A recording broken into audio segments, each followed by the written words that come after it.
It's 11:57 p.m. You're on the edge of the bed, thumb dragging the same feed, and the plan you swore would start on Monday is still sitting in your Notes app, unopened for 9 days. You call this a discipline problem. You tell yourself if you wanted it badly enough, if you woke up earlier, if you pushed harder, the man in your head would finally start to exist in your hands. But that is not what this is. The block is not laziness, and it is not fear of failure. It is the private deal your mind made years ago. Dream it vividly enough, and you get to feel the life without risking the proof. We have watched this pattern in capable, decent men. The richer the inner world becomes, the more real action starts to sting, because action can embarrass you in daylight, and fantasy never leaves a bruise. Which is why some men can carry the same vision for 10 years and still never lay the first brick. The trade is precise. Protect the image and lose the life. Stay there, and midnight keeps finding the same man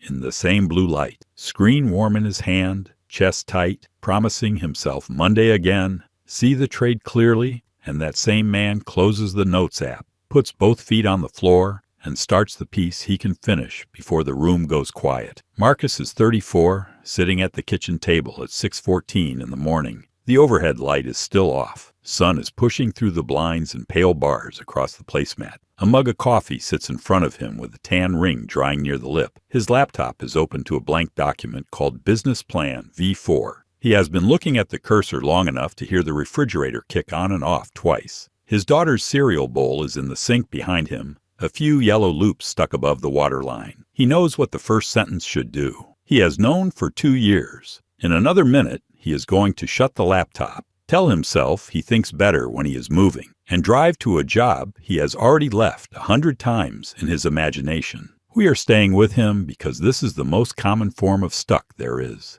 A decent man with a clear picture and no contact with the first real move. If you can see what happens in his body before that lid comes down, the rest of this pattern stops looking mysterious. Watch his hand go to the screen. Watch what leaves his face. His shoulders drop half an inch. His jaw unclenches. A little breath slips out through his nose. He just got paid, and the payment was relief. For 11 minutes, the business in his head had no weak spots. The clients were already answering. The money had already arrived. The version of him who built it was already standing somewhere cleaner, calmer, brighter than this kitchen. The second he tried to turn that life into one sentence on one screen, the whole thing had to survive contact with reality. Closing the laptop gave him the limitless version back. That trade is the whole machine. But it gets darker when you watch where he goes next. He is in the truck now, left hand on the wheel, coffee cooling in the cup holder, red light washing the dashboard at the end of the street. Before he reaches the highway, his mind is already staging the future. He is hearing a client thank him for the work. He is seeing the exact text he will send his father the day he quits. He is picking the trim package on a truck he has not earned yet. A warm pressure spreads through his chest, close enough to satisfaction that his body eases off the gas. That is what makes this loop so expensive. He keeps collecting the emotional reward of movement without having to risk a visible attempt. By 7:52, he has already spent the hunger he needed at 6:14. Most men do not stall because they have no drive. They stall because the fantasy keeps feeding the part that should have stayed hungry. And if you think that habit started with the business, you miss the older deal underneath it. Put him at 12, same house, bedroom door half shut, knees on the carpet, spiral notebook open. He is drawing a floor plan for the house he will buy his mother one day. He uses the ruler for the hallway and does the windows last. 40 minutes pass without anybody interrupting him. He shows it to no one. That night, under a thin blanket with the hall light under the door, he feels almost peaceful. The room taught him something before he had language for it. Inside his head,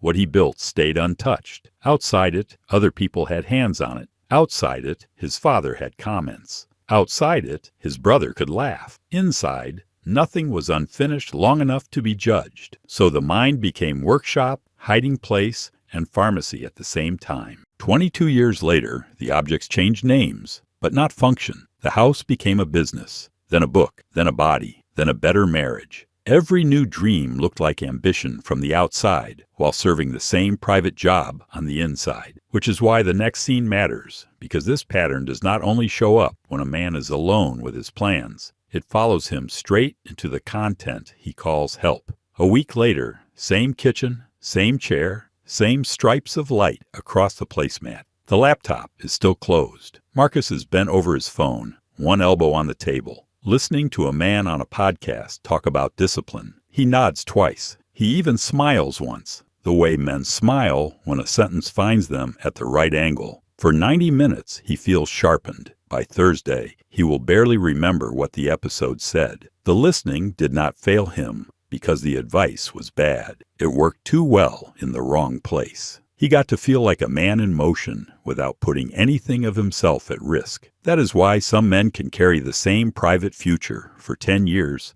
and still feel new inside it. In that inner world, they are always on the edge of beginning. And a man who stays on the edge never has to face the more humiliating possibility that he might begin, continue, and turn out ordinary. If that lands a little too hard, put a 1 in the comments. If you know the rush of planning better than the weight of doing, put a 2 if you are tired of admiring your own blueprint from a distance. Not for me, for the man reading the count at 1 in the morning and realizing this loop has roommates. I know that count would have found me. There was a year when I told 4 different people I was writing a book. I had chapter titles in a document. I had a title I liked. I even had the interview in my head, where I explained what the book meant. I had not written a real page. When I finally sat down and forced one paragraph onto the screen, the feeling that came up was not motivation. It was grief. The unwritten book could still be brilliant in every direction. The written one had chosen a shape and given up the rest. Most men do not need to be taught that work is hard. They already know that. What shakes them is realizing that action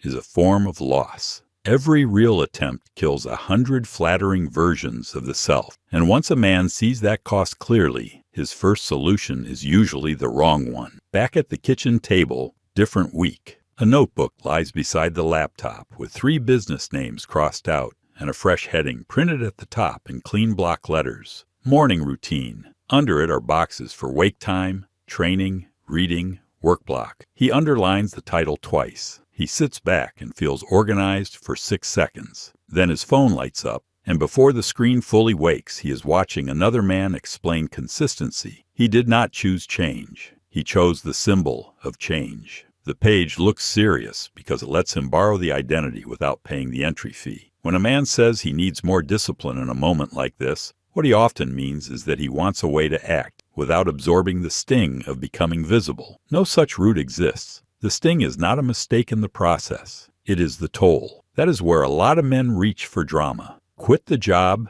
announce the project, swear a new life into existence on a Sunday night. It feels bold because it is loud. It fails because it still belongs to the same appetite for emotional payoff. If the move gives you a bigger feeling than a smaller reality, you are probably still feeding the dream. So bring him back to the same table, same mug, same placemat, same weak sun through the blinds. He opens the document and writes one sentence. It is not strong. It does not sound like the company in his head. It may not survive the week. He saves the file anyway. Then he closes the laptop, stands up, rinses the mug, and leaves for work. On the drive, he does not rehearse the future. He notices the chipped paint on the guardrail near the merge. He hears something rattle in the passenger door at 40 miles an hour. He catches himself reaching for the old movie in his head and lets the road stay the road. That ugly sentence did one thing the dream never could. It made him real in a way he could not admire from a distance.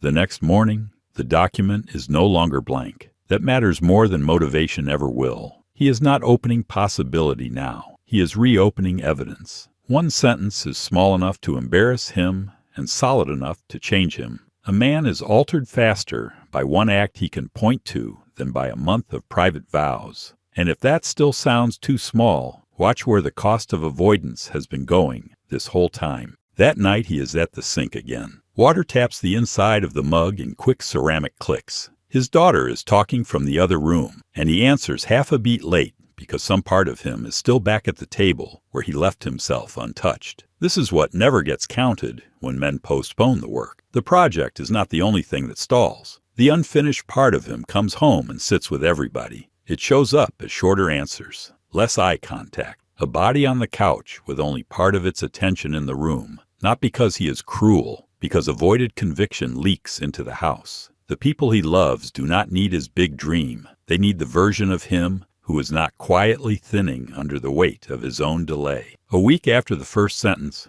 Marcus stands in the hallway, holding a small wooden shelf he built in the garage on Saturday. Pine board, one corner sanded thinner than the others, stained darker on the right side, where it soaked too long. One nail head sitting a little high, because he hit it once, after it should have been left alone. He fixes it to the wall by the door, before dinner. His wife drops a bowl on it for keys without saying much. His daughter hangs a red string bracelet from one corner. He walks past that shelf 3 times before bed. Every time, he sees the flaws first. Then something quieter comes in behind them. The shelf is crooked in one place, but it exists in the same world as his family, his hallway, his hand on the light switch. It does not ask to be admired as a possibility. It just holds weight. That is the kind of life most men are starving for. Not a polished self-image, not a perfect future they can visit when the room is quiet. Something touched, used, imperfect, and still standing.